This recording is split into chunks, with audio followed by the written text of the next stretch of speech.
Ayaw kanyang mawala. Kasi laruan kanya eh. Diba sabi nga natin, ang narcissist, they see you as a supply. So pag sinabi mong supply, not necessarily monetary yan or material.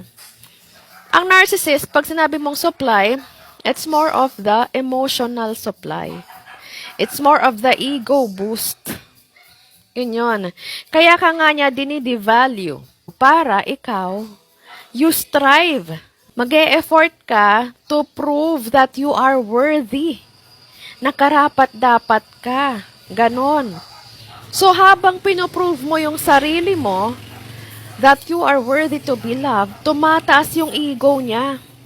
With narcissists, kahit ano yung gawin mo, hindi ka niya mamahalin kasi nga sarili niya ang mahal niya, no?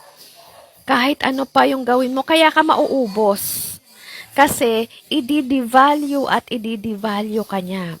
Pagkatapos, kapag nakikita na niya na medyo umaayaw ka na, ibi-breadcrumb. Tawag doon breadcrumb. Aanuhan ka ng mga mumu. Patitikimin ka ng konting pagmamahal.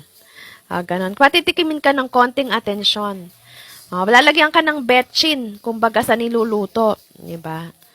Ganon. Hanggang uulit na naman na i-devalue ka niya ulit, i-discard. Tapos uulit yon. Pero hindi ka bibitawan. Bakit? Hanggat may nakukuha siya na supply. Energy. Emotions. Yan. Okay, yan ang gusto ng narcissist.